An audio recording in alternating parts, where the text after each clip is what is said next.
நடிகர் ரித்திக் ரோஷன், அனில் கபூர் மற்றும் தீபிகா படுகோன் நடிப்பில் அடுத்ததாக தேட்டரில் ரிலீஸ் ஆகியிருக்க படம் ஃபைட்டர். ஃபைட்டர் படத்தோட அஃபிஷியல் ட்ரெய்லர் ரிலீஸ் ஆகியிருக்கு.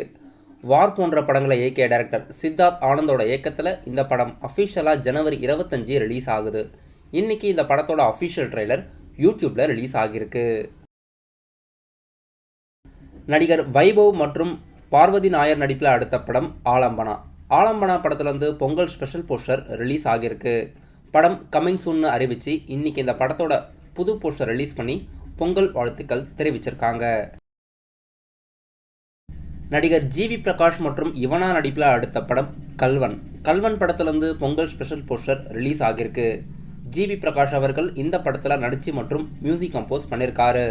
கமிங் சூன்னு அறிவித்து இன்னைக்கு பொங்கல் முன்னிட்டு இந்த படத்தோட அஃபிஷியல் ஸ்பெஷல் போஸ்டர் ரிலீஸ் ஆகியிருக்கு. நடிகர் சந்தானம் நடிப்பில் அடுத்ததாக பிப்ரவரி 2 தியேட்டரில் ரிலீஸ் ஆக இருக்க படம் வடக்குப்பட்டி ராமசாமி. இன்னைக்கு இந்த படத்துலேருந்து பொங்கல் ஸ்பெஷல் போஸ்டர் வெளியிட்டிருக்காங்க. தளபதி விஜய் நடிப்பில் அடுத்ததாக தியேட்டரில் ரிலீஸ் ஆக இருக்க படம் the greatest of all time. இந்த படத்துலேருந்து பொங்கல் முன்னிட்டு ஸ்பெஷல் போஸ்டர் ரிலீஸ் ஆகியிருக்கு. இன்னைக்கு ரிலீஸ் பண்ண போஸ்டர் ரொம்பவே மாஸாக இருக்கு. எனக்கு ஃபர்ஸ்ட் லுக்கை விட இப்போ ரிலீஸ் பண்ண போஸ்டர் ரொம்பவே இம்ப்ரெசிவாக இருந்தது. இந்த படத்தில் தளபதி விஜய் அவர்கள் 3 டிஃப்ரெண்ட்டான கெட்டப்பில் நடிச்சிருக்காரு. இன்னைக்கு ரிலீஸ் பண்ண போஸ்டரில் அஃபிஷியலாக படம் பேன் இண்டியா லாங்குவேஜில் ரிலீஸ் பண்ணுறதா அறிவிச்சிருக்காங்க. தளபதி விஜயோட இந்த போஸ்டரோட லுக் ரொம்பவே சூப்பராக இருக்குது. படம் ஏர்ஃபோர்ஸ் பேஸ் பண்ணி இருக்கிறதுக்கு வாய்ப்பு இருக்குது. ஏற்கனவே இந்த படத்துலேருந்து first look, second look release பண்ணிட்டாங்க. இன்னைக்கு பொங்கல் முன்னிட்டு அஃபிஷியலாக தேர்ட் லுக் போஸ்டர் ரிலீஸ் ஆகியிருக்கு. வெங்கட் பிரபுவோட இயக்கத்தில் யுவன் சங்கர் ராஜா மியூசிக்கில் இப்போ இந்த படத்தோட அஃபிஷியல் ஷூட்டிங் எடுத்துக்கிட்டு இருக்காங்க. அப்கமிங்கான நெட்ஃப்ளிக்ஸ் OTT ரைட்ஸ் வாங்கின படங்கள் என்னென்ன? சலார், தேவேரா, புஷ்பா 2 மற்றும் விஜய் தேவர்கொண்டாவோட 12வது மூவி. இந்த 4 படத்தோட OTT ரைட்ஸும் நெட்ஃப்ளிக்ஸ் வாங்கியிருக்கிறதா தெரிவிச்சிருக்காங்க.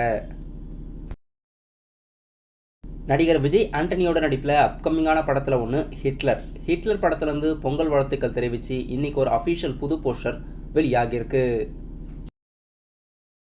டைரக்டர் சசியோட இயக்கத்தில் ஹரிஷ் கல்யாண் நடிப்பில் அடுத்த படம் 100 கோடி வானவில். படம் தயாராகி ரொம்ப நாளாக ரிலீஸ் ஆகாமல் இருந்தது. இன்னைக்கு பொங்கல் முன்னிட்டு புது போஸ்டர் ரிலீஸ் பண்ணி கமிங் சூன்னு தியேட்டர்னு அறிவிச்சிருக்காங்க. டைரக்டர் பா ரஞ்சித்தோட இயக்கத்தில் ஜிவி பிரகாஷ் மியூசிக்கில் அடுத்த படம் தங்கலான். தங்கலான் படத்தோட அஃபிஷியல் புது போஸ்டர் ரிலீஸ் பண்ணி படம் ஏப்ரல் மாதம் 2024 ரிலீஸ் பண்ணுறதா அறிவிச்சிருக்காங்க. ஸ்டூடியோ கிரீன் ப்ரொடியூஸ் பண்ணி பா ரஞ்சித் அவர்கள் இப்போ இந்த படத்தோட போஸ்ட் ப்ரொடக்ஷன் வேலைகள் பார்த்துக்கிட்டு இருக்காரு. படம் ஏப்ரல் மாதம் ரிலீஸ் பண்ணுறதா இன்னைக்கு ரிலீஸ் பண்ண போஸ்டரில் அஃபிஷியலாக அறிவிச்சிருக்காங்க.